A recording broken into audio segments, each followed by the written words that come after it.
So, I thought for today's video, I just recently finished reading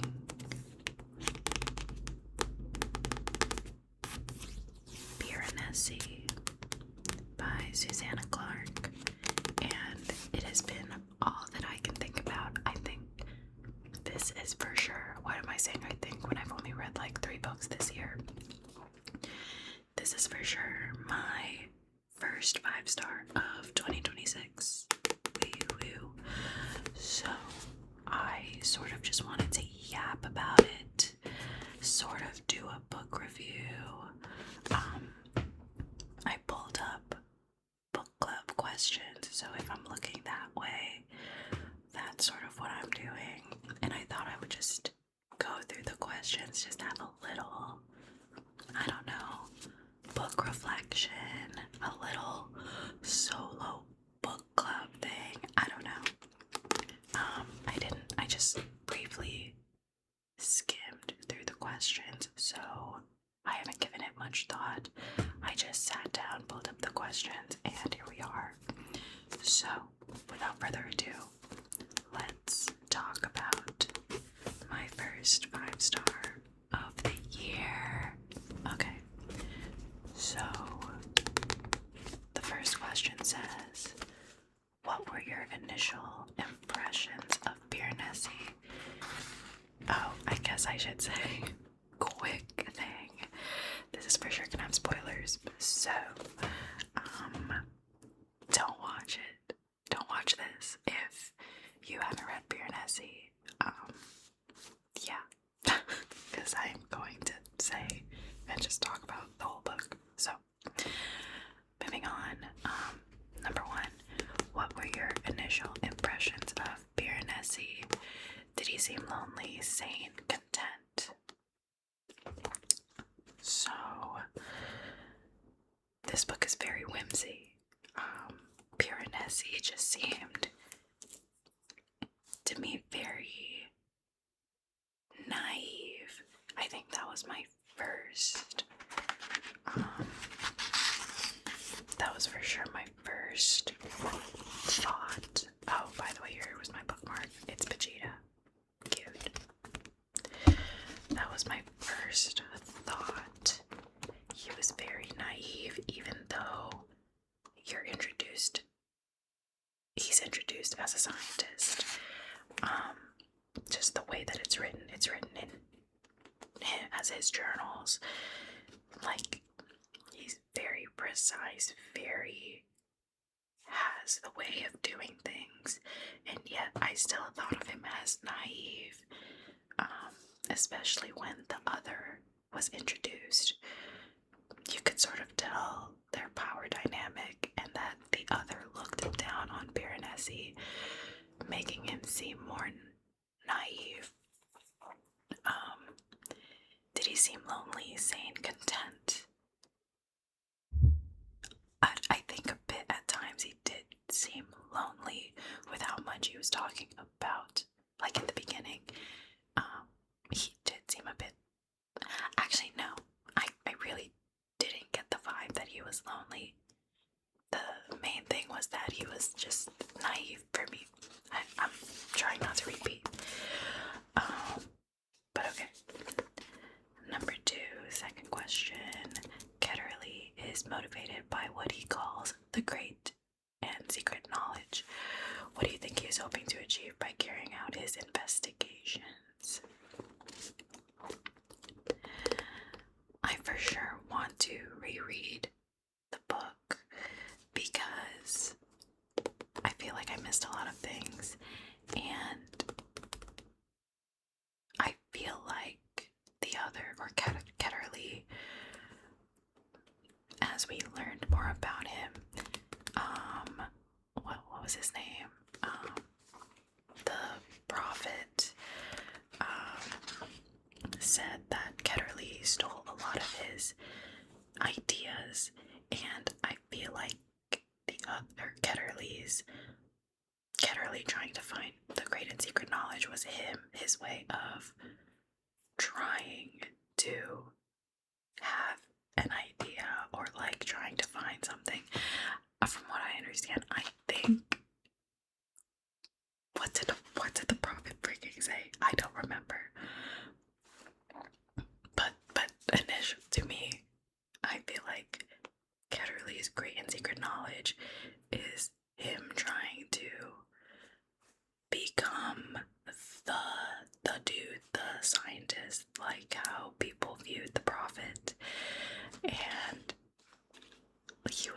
his own original idea, right?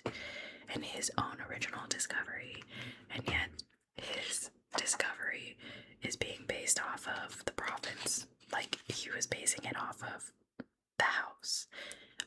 That was not discovered by him, it was discovered by the prophet. What do you think he's hoping to achieve by carrying out his investigation? Yeah, that's what I said. Okay. Number 3.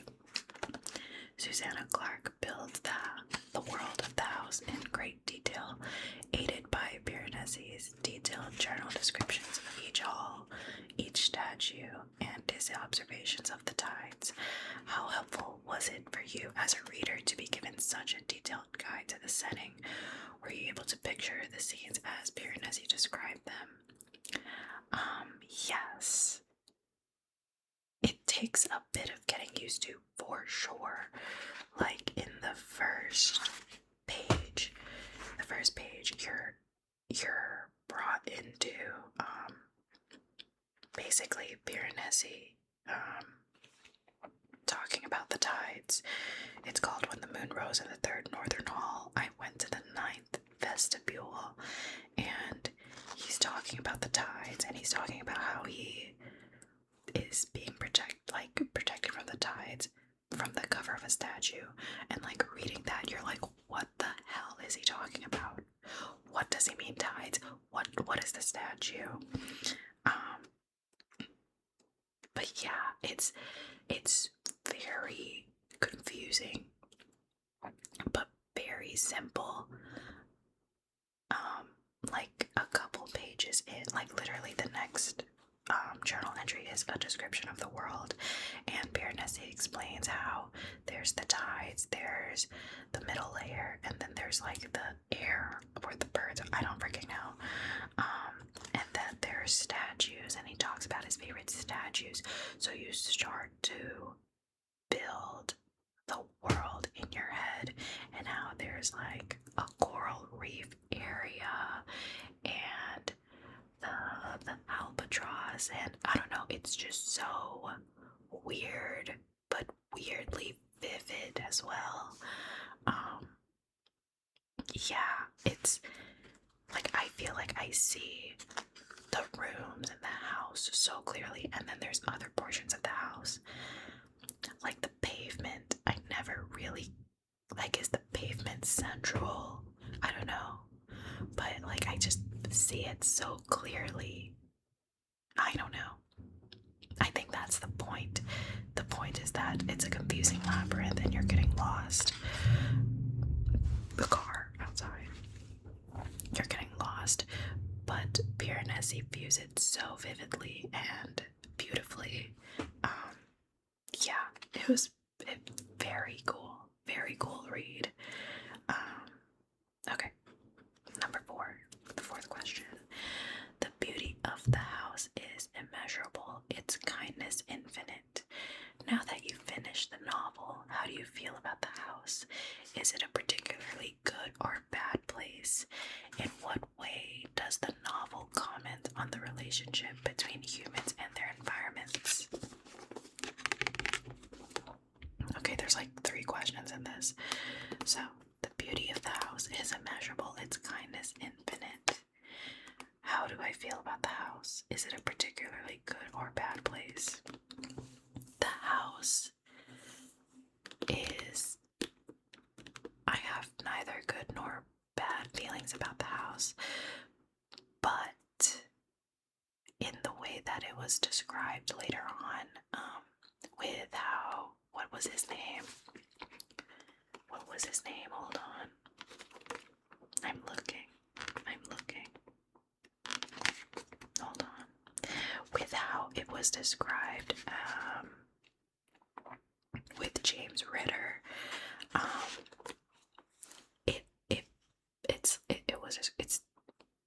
it's described as a comfort place, almost a home to James Ritter and now Matthew Sorensen or Piranesi.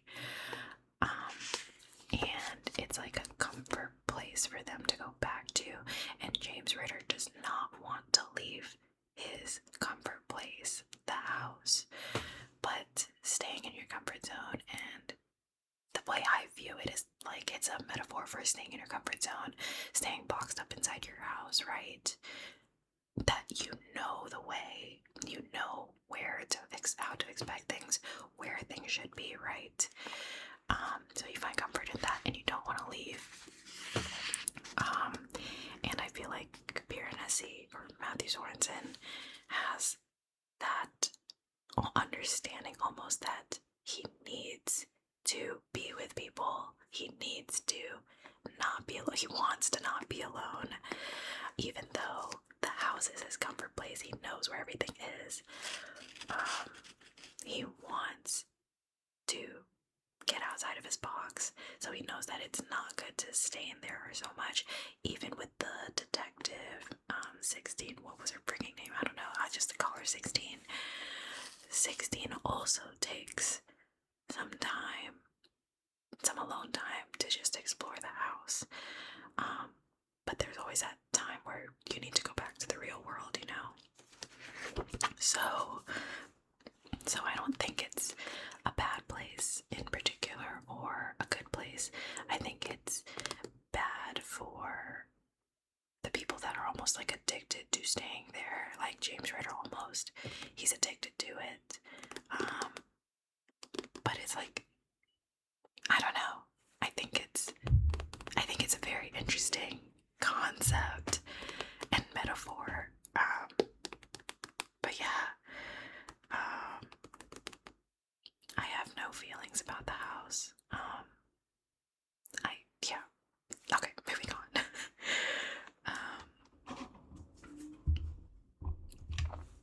Is this number 5?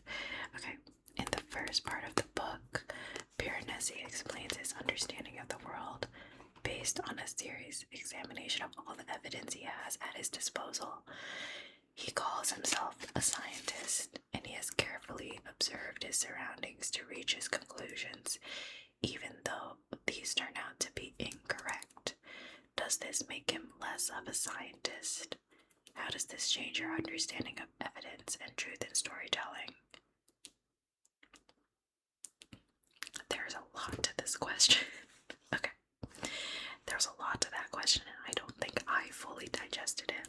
I don't even though Piranesi had all of the evidence in hand,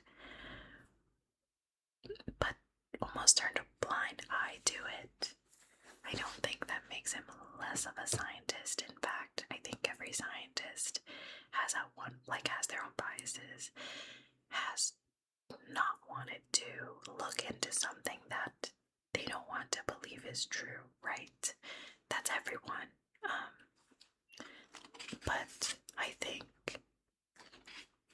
at the root of being a scientist is discovering, just discovering things from a logical perspective, and trying not to be biased with your predispositions, right?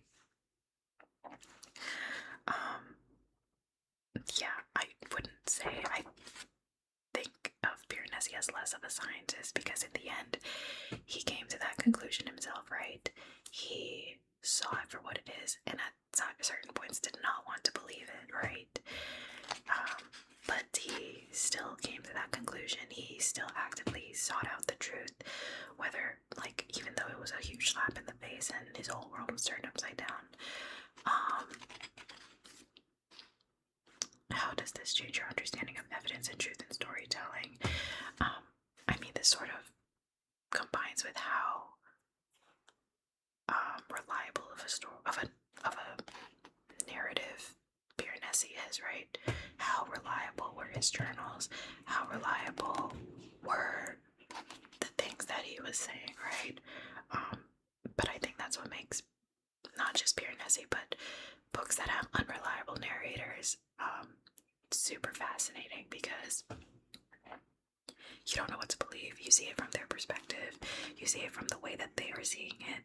So, in turn, that you have to, as the reader, you have to feel the way that the narrator is feeling.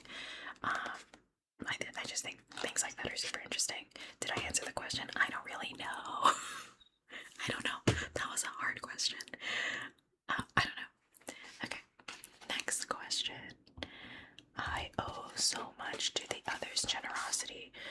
Without him, I would not sleep snug and warm in my sleeping bag in winter. What were your initial impressions of the other and of the relationship between him and Piranesi? How did these impressions change as the story progressed? If I remember correctly, I think the first mention of the other was when Piranesi was waving to him and the other did not acknowledge him, and that sort of set the tone for how I would feel about the other. And then I don't remember what the next. Let me see. Oh, okay.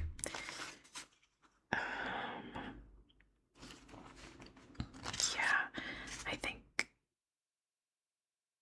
then, like, me as a reader, I was always distrustful of the other. You know, like, as a reader, I was automatically wondering, why are they separated? If Piranesi's alone, why is he separated from the other? Why are they meeting on specific days at such quick times? You know, does Piranesi even know where the other lives? It was just very suspicious, and it felt like we were not getting enough information.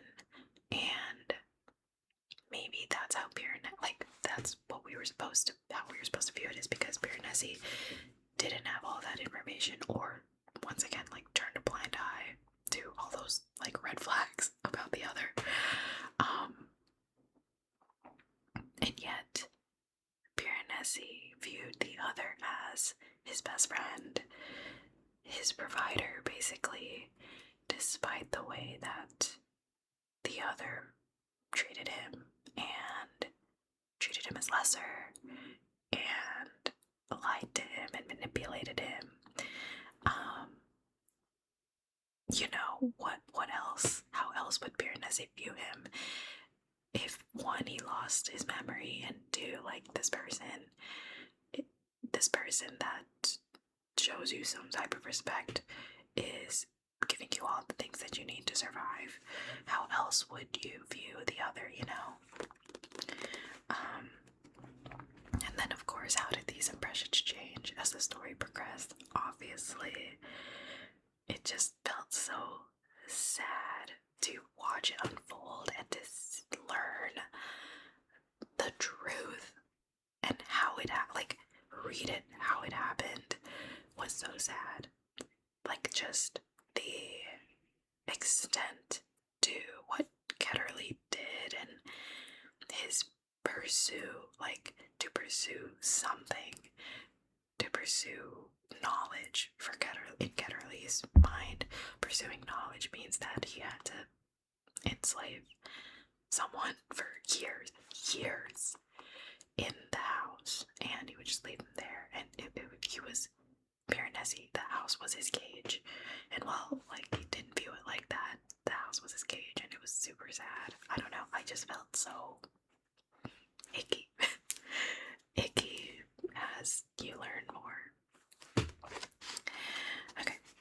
After Piranesi is visited by the police, his understanding of the world and his place within it changed dramatically. Do you have greater sympathy for Piranesi before or after the police's rescue attempt?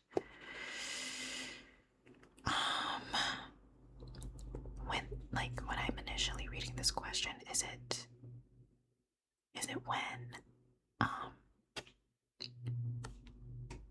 when they mean, like, 16 is introduced because she's technically the police? Or is it like Piranesi's sort of interview with the police? Do I have greater sympathy for Piranesi before or after?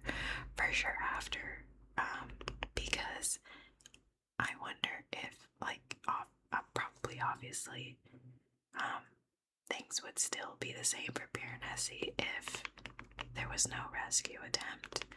If 16 didn't try to, oh my god, what is her name?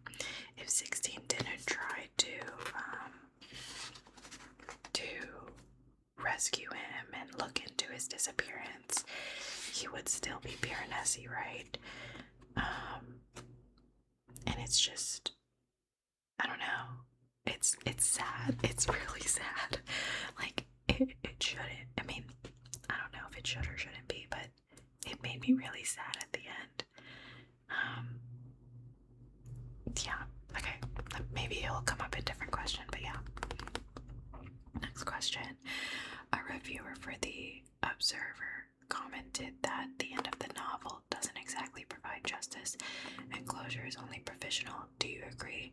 What did you make of that ending? Okay, great, because that's what I was about to say. Justice. I didn't think too hard about the justice aspect of Ketterley, and also where was the prophet. Also, that was a little bit like, where's that closure? Where is the prophet? Where is what is his name? Lawrence. Where did he go? I guess now that I'm thinking about it, that's the only closure.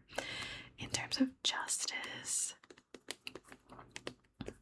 yes, Ketterley is never going to face the true consequences of what he did. Even towards the end, he was still a bad person, to the very end. But man, like, I felt warm. Like, in the ending, I felt warm and sad at the same time, especially when Piranesi started connecting the dots with seeing the statues seeing his statues that he loves exhibited in real life, in real time. I was getting like a little emotional, and I feel like I'm getting a little emotional talking about it, but because, you know, it also showed parts where he missed the house, and he will always miss the house, and yet he still saw his home, the house, exhibited to him in real life, and I just found that so beautiful. I probably repeated so much, and that was not comprehensive at all, but I really liked that for closure-wise, especially knowing that they're able to go back to the house when he wants to, and he even said to James Ritter that when I'm ready to come back, I'll take you with me. So, I don't know, for some reason the closure to me is that he can find peace outside of the house, but also he will find peace at the end of his life in the house. I don't know, like, isn't that beautiful? I don't know. Maybe I like the house. I don't know. Okay. Next question. If I leave, then the house will have no inhabitant, and how will I bear the thought of it empty? Yet the simple fact is that if I remain in these halls, I will be alone. What would you have done if you were in Piranesi's position? That's what I sort of feel like I was saying when I was talking about how the house is your like comfort box. It's almost like taking a leap of faith, seeking discomfort. You hate the fact of the house being, or Piranesi hates the fact that the house is going to be empty, but that doesn't outweigh the fact that he does not want to be alone, and I think that's beautiful. I think that's, like, I love that for him, because there are so many other people that would have just stayed in the house, would have refused to seek the comfort of other people. But that was also displayed throughout the book. Piranesi's want for companionship, with how he cared for his dead, how he talked to them every day, how he basically not worship, but was constantly paying his respects to them, and he was always looking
in spite of this, do you feel that it resonates with our experience of the world today? In what way?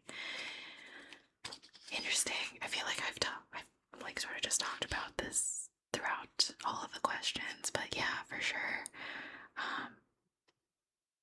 Once again, just being in the comfort of your own house, of your own little world.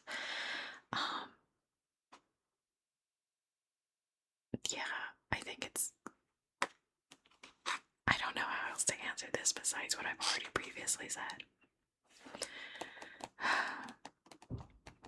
Not just Piranesi's experience, but the extent to which people want to discover things and be famous and have their name, you know, set in stone in history books, and everyone will know your name. The extent to that, what people will do for that, and what people will do to others to get to that point is pretty telling of a lot of things in the world. There was a loud sound. Okay, but with the way that Piranesi was comparing the characters to statues, and he compared Raphael to, was it like a statue with a lamp, like going forth into the unknown by herself? Like, there's a lot of just characters and metaphors that are personified into statues that will for sure speak to many things that we see in the world, because all of those statues are experiences. All of those statues are experiences that have been lived or thought of, or, you know, stories that have been told, and those stories and statues and experiences are always going to relate to, like, anything in the world, you know. And that's really, I don't know, man, this book is insane. This book is insane. And that was the last question. I hope that you guys enjoyed my yap. I'm sorry. I just wanted the chance to be able to talk about this because it has really been all that I can think about, and I for sure need to reread it and annotate it. I wish I annotated it the first time just to see. I didn't take that many notes on my little book app. I didn't take that many notes about my thoughts reading it, but I wish I did. But yeah, if you guys have read Piranesi, please tell me what you thought about it. I would love to start, like, to just have like more discussion and more ideas and ways to view the book. I think this book is perfect for it, just bouncing things off of each other. Perfect book for that. But yeah, this is a different kind of video. I'm sorry. Let me know if you guys like this one. But yeah, I post videos every Monday, Wednesday, and Friday.